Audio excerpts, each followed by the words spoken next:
Oke, Bismillahirrahmanirrahim. Nah, materi kita selanjutnya yaitu di pertemuan ke-11 yaitu tentang data mining. Nah, data mining ini merupakan sebuah teknologi yang termasuk baru ya kalau sekarang. Nah, tapi sebenarnya sudah ada dari zaman dulu. Nah, namun sekarang ini sangat populer sekali. Nah, di dalamnya itu ada dataset, yaitu kumpulan data-data yang biasanya kita gunakan untuk berbagai macam keperluan. Banyak di bidang kesehatan, banyak di bidang komputer, banyak juga di bidang teknologi, banyak juga di bidang tanaman, biologi, dan juga lain-lainnya. Yang semuanya itu terdiri dari database yang sangat besar, kemudian juga diproses, nah sebelumnya, kemudian juga dievaluasi dan dianalisa pada akhirnya, sehingga dapat memproses atau dapat menghasilkan sebuah informasi yang berharga bagi sebuah perusahaan atau instansi. Nah, data mining juga memiliki 5 essential stage. Nah, jadi pertamanya ada problem definition, kemudian juga ada data collection, kemudian ada data analysis, kemudian ada evaluation, dan juga ada deployment. Nah, jadi data mining kita harus tentukan dulu problem definitionnya. Jadi kita melakukan data mining ini untuk apa? Nah, misalkan data mining ini untuk penjualan sebuah perusahaan, maka kita problem definitionnya kita definisikan dulu masalahnya. Masalah perusahaan tersebut misalkan membutuhkan data yang besar untuk penjualan di suatu negara, contohnya Indonesia. Kemudian tahap keduanya data collection. Nah, bagaimana mengumpulkan datanya? Misalkan menggunakan web scraping atau mengambil data dari sebuah website. Atau data collectionnya itu bisa dari API sebuah website atau application programming interface. Atau data collectionnya juga bisa berupa dari aplikasi pihak ketiga seperti yang ada di Play Store dan lain-lainnya. Kemudian bisa di data analis. Nah, jadi data tersebut dianalisa, dibersihkan, kemudian kita ambil poin-poinnya apa saja yang kita butuhkan yang terkait dengan masalah utama kita. Nah, kemudian kita evaluasi. Nah, jadi dari data tersebut kita pilih, kita sesuaikan. Nah, data-data yang telah kita analisa sebelumnya kita compare. Nah, data-data penjualan di Indonesia tersebut kita lebih detailkan lagi. Misalkan penjualannya tentang apa? Tentang handphone, tentang smartphone, kemudian juga apakah tentang softwarenya seperti Netflix dan lain-lain yang penggunanya itu cukup banyak di Indonesia. Kemudian ada deployment. Nah, jadi deployment ini data tersebut dapat kita ambil atau kita tarik. Misalkan pengguna di Indonesia ada sekitar 100 juta orang target pasar yang bisa kita gunakan. Nah, kemudian deployment selanjutnya juga kita bisa terapkan untuk promo.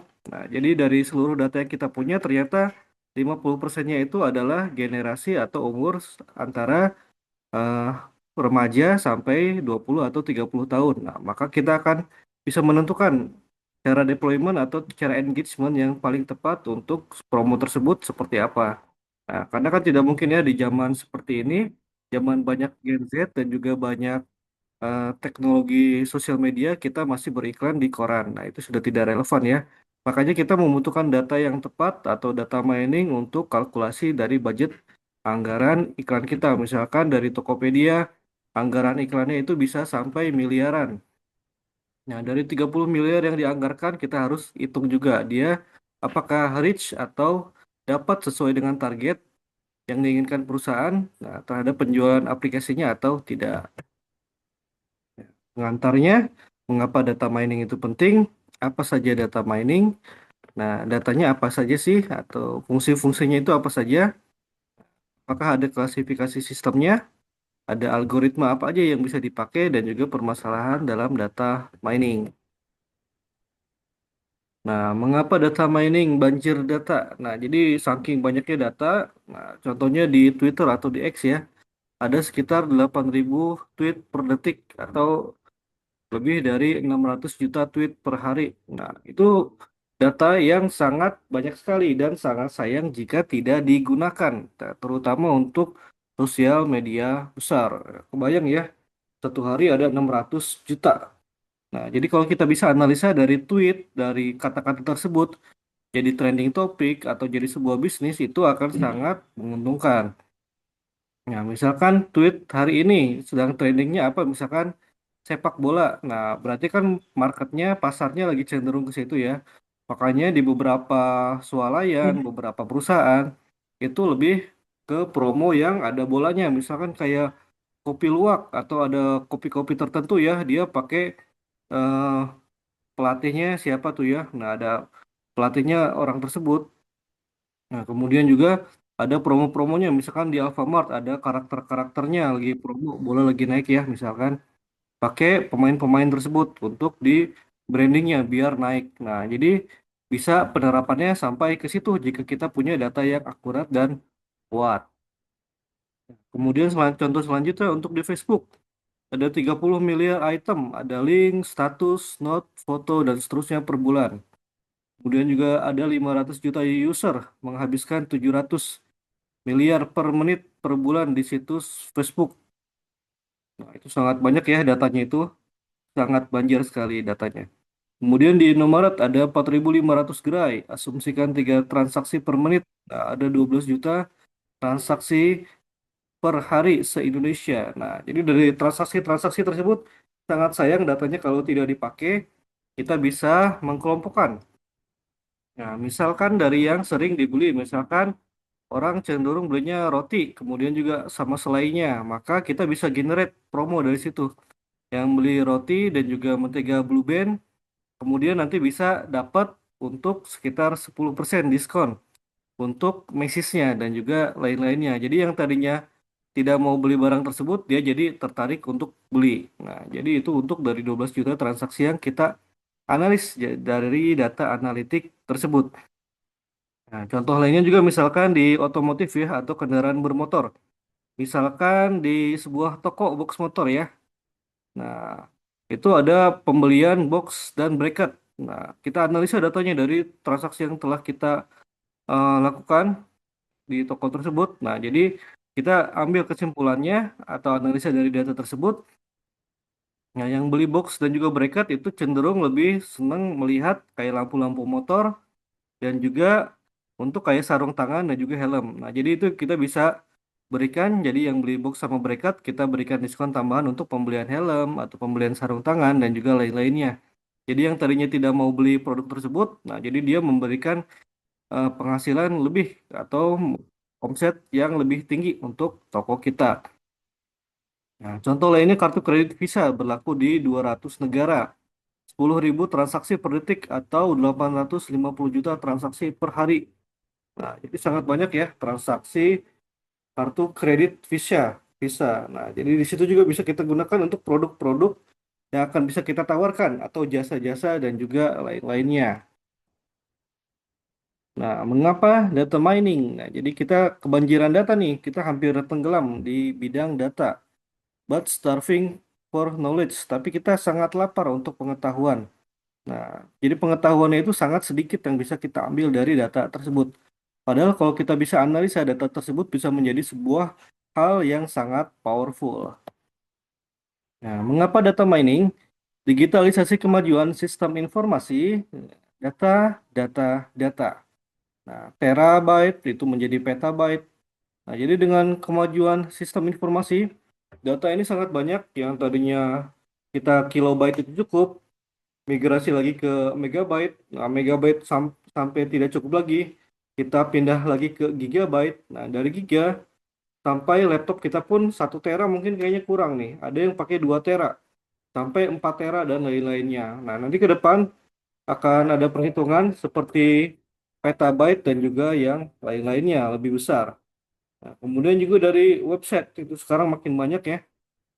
Ada berita, ada blog, ada Twitter atau X, forum, Flickr, Facebook, YouTube, TikTok, dan juga lain-lainnya. Itu sangat banyak sekali. Kemudian juga ada streaming data, ada untuk satelit, ada untuk eh, Twitter, live streaming, dan lain-lainnya. Itu sekarang sangat banyak. Nah, dari data yang bentuknya teks mungkin awalnya ya.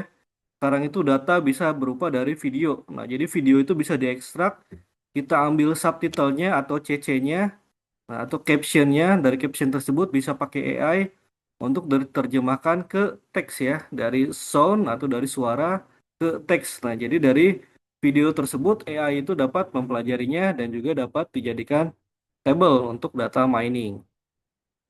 Ya, evolusi database. Nah, dari tahun 60-an koleksi datanya file sistemnya primitif. Jadi masih awal masih pakai kertas. Nah, kemudian 70-80 sudah menggunakan sistem informasi manajemen. Nah, kemudian dari tahun 80-an sampai sekarang deduktif, spesial, multimedia. Nah, kemudian juga dari tahun 90-an sudah mulai menggunakan web base, ada XML, ada data web mining. Nah, kemudian ada data warehouse. Nah, kemudian juga ada OLAP ya, kemarin kita pelajari ya. Ada text database, ada text plus data mining. Nah, jadi mulai muncul yang serba online, serba terdigitalisasi untuk analisisnya. Nah, kemudian dari tahun 2005 sampai sekarang stream data management and mining, cloud, web, streaming dan lain-lainnya. Jadi data itu makin berlimpah database itu ya, tidak hanya yang berbasis teks saja, tapi basis foto, video, bahkan 3D, itu sekarang mulai banyak. Kemudian data mining, pencarian pengetahuan dari data, mengekstrak secara otomatis pola atau pengetahuan yang menarik. Nah, tidak sederhana, tersembunyi, tidak diketahui sebelumnya, berpotensi berguna dari data dalam jumlah yang sangat besar. Nah, misalkan kalau di Jepang kita dapat mengetahui orang-orangnya itu lebih cenderung cerdas ya. Jadi seperti acara-acara TV-nya lebih suka yang konten edukasi atau kuis atau tebak-tebakan. Nah, kalau di Indonesia itu lebih lakunya modelnya dari data kita bisa lihat ya lebih suka yang senang-senang, yang sifatnya hiburan, yang sifatnya ngejokes, bercanda, yang model-model terlalu pendidikan, nah itu ratingnya nggak setinggi yang hiburan ya. Nah, jadi kita bisa memposisikan tuh untuk perusahaan tersebut lebih cocoknya, misalkan Netflix ya, konten-kontennya lebih ke hiburan, misalkan kalau Indonesia. Kalau untuk di Jepang lebih ke yang science atau education seperti itu. Nah, kemudian juga ada data mining lanjutannya. Nama alternatifnya adalah Knowledge Discovery Mining in Database atau KDD. Ada di dalamnya ada knowledge extraction, kemudian juga ada data pattern analysis, ada data archaeology, ada data degrading, ada information harvesting, ada business intelligence dan juga sebagainya. Kemudian ada juga keuntungan bagi organisasi yang menerapkan data mining. Jadi dari yang di atas ini sangat penting sekali untuk teman-teman pelajari. Ada data pattern analysis, jadi dari data atau pattern yang telah kita terima dari sebuah negara, misalkan penggunaan iPhone. Nah, di Indonesia walaupun harga iPhone-nya itu dibandingkan negara lain cenderung lebih mahal, nah tapi penjualannya tetap paling bagus. Nah, jadi tanpa perlu membangun pabrik di Indonesia, iPhone atau Apple dapat tetap menjual produk yang sangat banyak. Nah, kemudian mereka juga menganalisa dari sebuah atau dari rangkaian peristiwa dan juga kebijakan-kebijakannya ternyata misalkan di Indonesia kebijakan masih terlalu kompleks seperti pajak, kemudian juga tidak adanya insentif, nah, kemudian juga tidak adanya kepastian pola bisnis. Nah, makanya iPhone atau Apple lebih cenderung buka di Vietnam karena di sana lebih stable. Kemudian data arkeologi, seperti apa arkeologi atau kemudian dari data-data yang sebelumnya yang telah didapatkan. Nah, jadi data itu bukan hanya 1 tahun, 2 tahun ke belakang, tapi dia bisa sampai bertahun-tahun, berpuluhan tahun ke belakang. Seperti apa datanya bisa dirapihkan, kemudian dimasukkan ke sistem yang kita punya. Kemudian ada keuntungan lain data mining. Nah, perusahaan fokus ke informasi yang berharga di data warehouse atau database-nya. Meramalkan masa depan atau perusahaan dapat mempersiapkan diri. Nah, seperti yang telah kita pelajari kemarin ya, ada forecasting. Nah, jadi ini juga menarik saat saya kemarin bertemu juga dengan beberapa dealer dari Eropa ya di bidang otomotif. Nah, mereka sedang bingung di dunia ini. Jadi mereka dapat memproduksi sebuah manufaktur di bidang otomotif, misalkan untuk box motor, dia dapat membuat sekitar 150.000 box piece per month atau per bulan.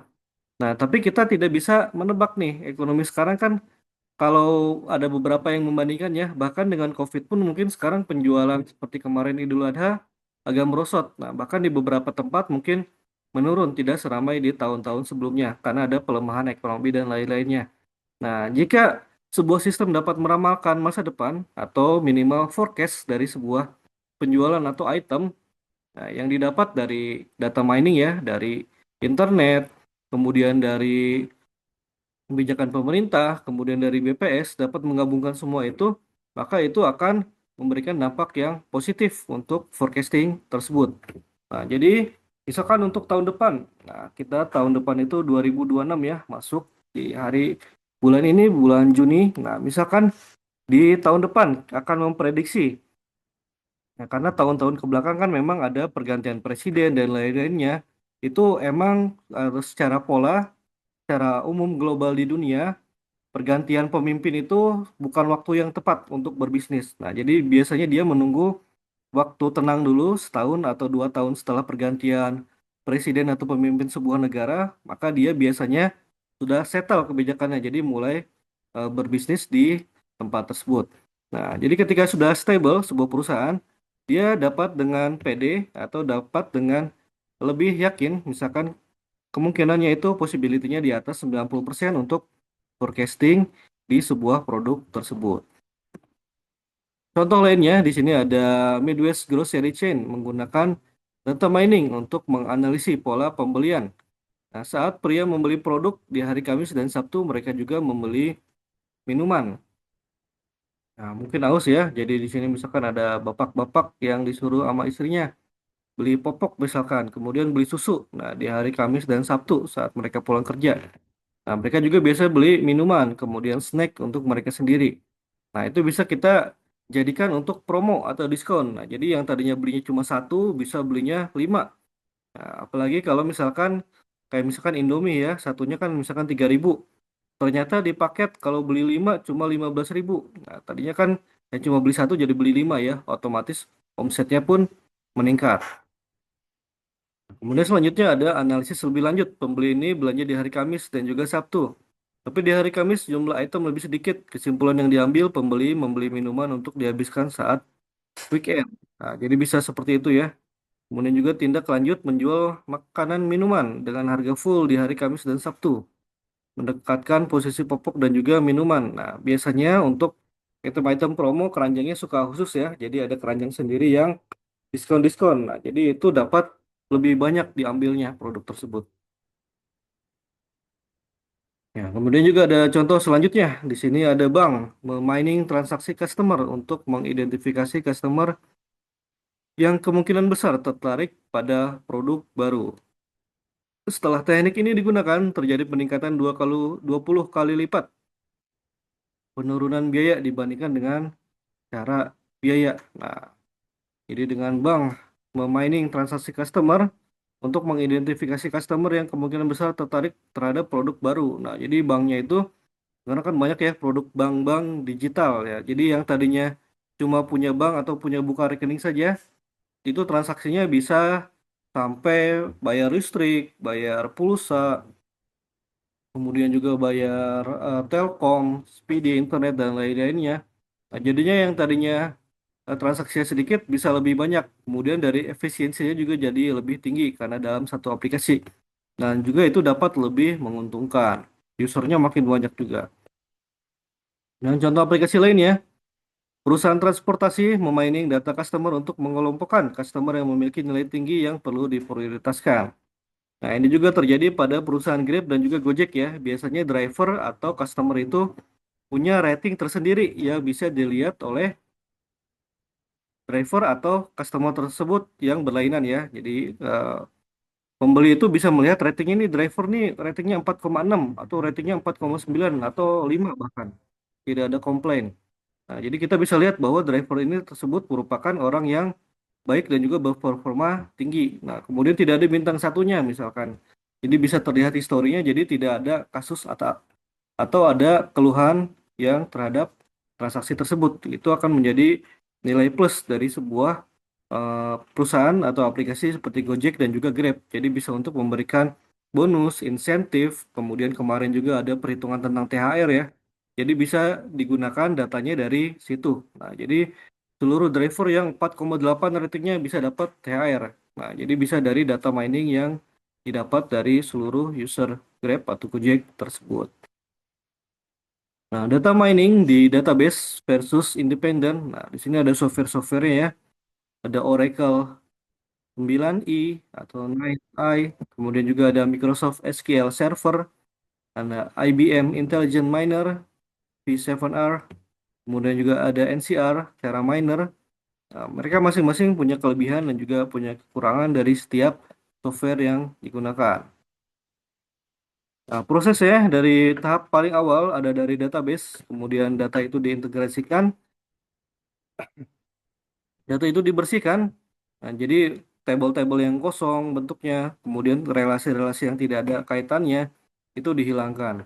Kemudian disimpan di data warehouse. Nah, kemarin kita sudah belajar tentang data warehouse ya. Jadi data itu dapat digudangkan atau disimpan dan dirapikan berdasarkan keyword, berdasarkan foto atau berdasarkan hal-hal yang kita butuhkan.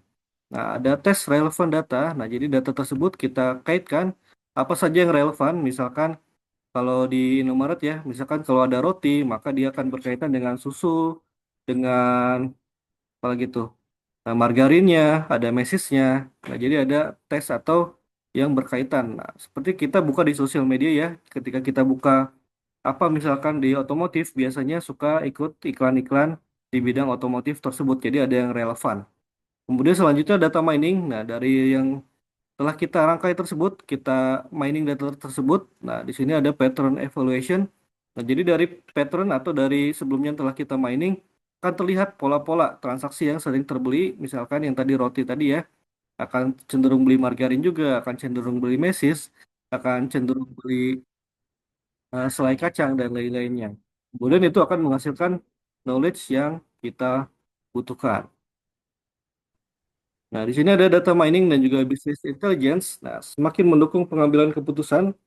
Nah, dari paling bawahnya ada untuk end user, ada business analyst, ada data analyst, ada DBA. Nah, di sini ada database, web paper, file, web experiment, sumber datanya ya.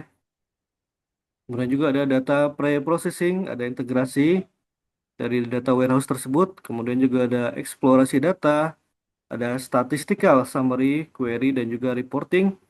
Ada selanjutnya untuk data mining, ada penemuan informasi, kemudian juga ada presentasi data, teknik visualisasi, hingga pada tahap akhirnya dapat kita ambil untuk sebuah keputusan. Nah, data mining, nah, multidisiplin ilmunya. Nah, di sini ada teknologi database. Nah, jadi teman-teman yang telah mempelajari database itu nanti akan kepake. Kemudian juga ada tentang statistik. Nah, jadi tentang statistik, dia pakai rumus-rumusnya apa, polanya seperti apa. Ada visualisasi data. Nah, jadi dari data yang sudah didapatkan, kita bisa visualisasikan dan kita tampilkan dalam bentuk grafik dan lain-lain. Kemudian ada ilmu lainnya, ada algoritma, ada pattern recognition, dan juga ada machine learning. Nah, ini mungkin karena waktunya kita terbatas ya untuk di Zoom, ini sekitar beberapa detik lagi. Nah, mungkin kita akan absen dulu ya, sementara sebelum habis.